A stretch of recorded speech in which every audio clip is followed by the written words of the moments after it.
Good evening students. So today's topic is fibrinolytics. Fibrinolytics के topic में ये 3 important questions हैं जो बार बार पूछे गए हैं।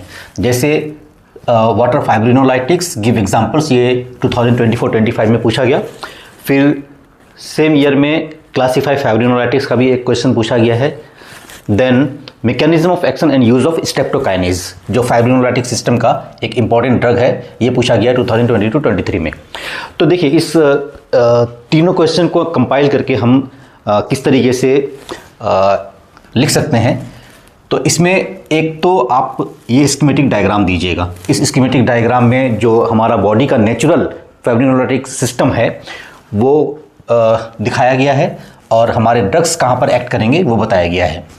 तो पहले समझ लेते हैं कि फाइब्रिनोलिटिक्स कहते किसको हैं। फाइब्रिनोलिटिक्स और इसको हम लोग कह सकते हैं thrombolytics, because thrombus formation is actually clot formation.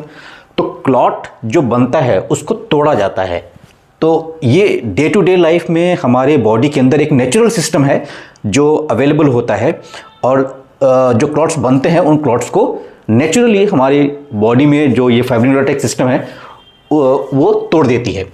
तो फाइब्रिनोलाइटिक्स और thrombolytics, they are drugs that dissolves the blood clots, right. कैसे करते हैं? By activating body's natural clot dissolving system, और ये है हमारा क्लॉट डिसॉल्विंग सिस्टम। इसमें देखिए क्या है कि एक एंजाइम है प्लाज्मिनोजेन, राइट।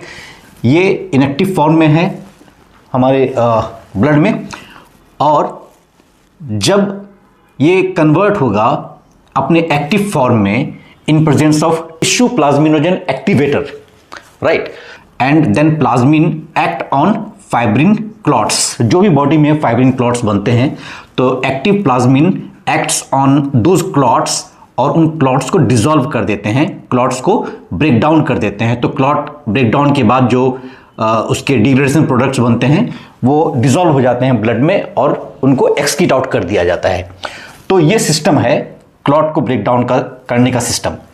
अब इसमें जो ड्रग्स होंगे या तो वो इस सिस्टम को एक्टिवेट करेंगे, यानी जो वो ड्रग्स होंगे वो प्लाज्मिनोजेन से प्लाज्मिन के कन्वर्जन को एक्टिवेट करेंगे, या फिर ड्रग्स इसी कन्वर्जन को इनहिबिट करेंगे by inhibiting tissue plasminogen activator. Fine. तो जो टिश्यू प्लाज्मिनोजेन एक्टिवेटर है ये इंपॉर्टेंट है मैकेनिज्म ऑफ एक्शन के लिए, right. Tissue plasminogen activator activates inactive plasminogen and converts it into active plasmin. Fine. Whereas the inhibitors, they will act on this and will inhibit the conversion of this. चलिए classification देख लेते हैं। Classification हम इसी हिसाब से कर सकते हैं। वैसे ड्रग्स जो प्लाज्मिनोजेन एक्टिवेटर्स होते हैं, यानी प्लाज्मिनोजेन को कन्वर्ट करते हैं प्लाज्मिन में, और वैसे ड्रग्स जो इस कन्वर्जन को इनहिबिट कर सकते हैं। तो जो एक्टिवेटर्स हैं उनको देख लेते हैं। हमारे पास जो ड्रग्स हैं एल्टीप्लेज है, स्ट्रेप्टोकाइनेज है और यूरोकाइनेज है, ये इंपॉर्टेंट ड्रग्स हैं। और जो इनहिबिटर्स होते हैं उसके एग्जांपल्स हो गए अमीनोकैप्रोइक एसिड, टेनेक्सामिक एसिड और एप्रोटिनिन, राइट। अब एक क्वेश्चन पूछा गया है mechanism of action of and use of streptokinase. तो mechanism of action of streptokinase simple है। स्ट्रेप्टोकाइनेज कैसे काम कर रहा है? बाय स्टिमुलेटिंग द और activating the tissue plasminogen activator, यानी स्ट्रेप्टोकाइनेज प्लाज्मिनोजेन को प्लाज्मिन में कन्वर्ट होने में हेल्प करता है, यानी फाइब्रिनोलाइटिक सिस्टम को स्टिमुलेट करता है। इसका मतलब ये हो गया कि स्ट्रेप्टोकाइनेज हम यूज कर सकते हैं क्लॉट्स को तोड़ने के लिए, थ्रोम्बस फॉर्मेशन को रोकने के लिए, और जो थ्रोम्बाई बन चुके हैं उनको ब्रेक डाउन करने के लिए। तो उस हिसाब से यूज़ क्या हो जाएगा? स्ट्रेप्टोकाइनेज का यूज़ हो जाएगा अगर मायोकार्डियल इन्फाक्शन हुआ है, मायोकार्डियल इस्चीमिया हुआ है और हार्ट अटैक्स के केसेस हैं, एक्यूट हार्ट अटैक्स, तो वहाँ पर यूज़ कर सकते हैं। दूसरा पल्मोनरी एम्बोलिज्म में यूज़ कर सकते हैं। अगेन यहाँ पर प्रॉब्लम जो है वो क्लॉट फॉर्म्स हुए हैं और क्लॉट फॉर्मेशन की वजह से रुकावट हो रही है ब्लड के फ्लो में, ठीक है ना। Then deep vein thrombosis, again चूँकि आपका जो ये ड्रग है ये थ्रोम्बोलाइटिक ड्रग है, तो थ्रोम्बोसिस के केस में आपका थ्रोम्बोलाइटिक ड्रग एक्ट करेगा, थ्रोम्बस फॉर्मेशन को ख़त्म करेगा, क्लॉट को तोड़ेगा और ब्लड के सर्कुलेशन को नॉर्मलाइज करेगा। तो ऐसे यूज़ कर सकते हैं आप। नाउ एक यूज़ आप इसका देखें, जो इनहिबिटर्स हैं यानी ट्रेनेक्सामिक एसिड है या एप्रोटिनिन है, इनका यूज़ हम कहाँ कर सकते हैं? ब्लीडिंग के केसेस में हम इसको यूज़ कर सकते हैं, राइट।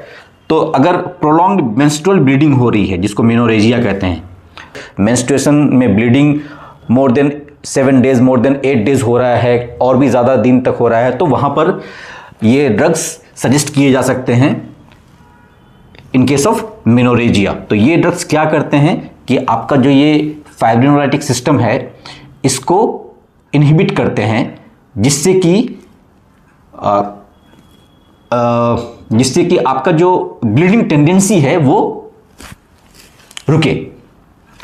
देन नोज ब्लीडिंग के केस में हम इसको यूज़ कर सकते हैं, मतलब वो सारे केसेस जहाँ पर काफ़ी ब्लीडिंग हो रही है और हमें अगर ब्लीडिंग को रोकना है तो हम इनहिबिटर वाले कैटेगरी के ड्रग्स यूज़ करेंगे। और अगर हम ये चाहते हैं कि क्लॉट का फॉर्मेशन हुआ है और हम क्लॉट के फॉर्मेशन को तोड़ दें और जो ब्लड का नॉर्मल फ्लो है उसको मेंटेन करें, तो हम इसके एक्टिवेटर्स यूज़ कर सकते हैं।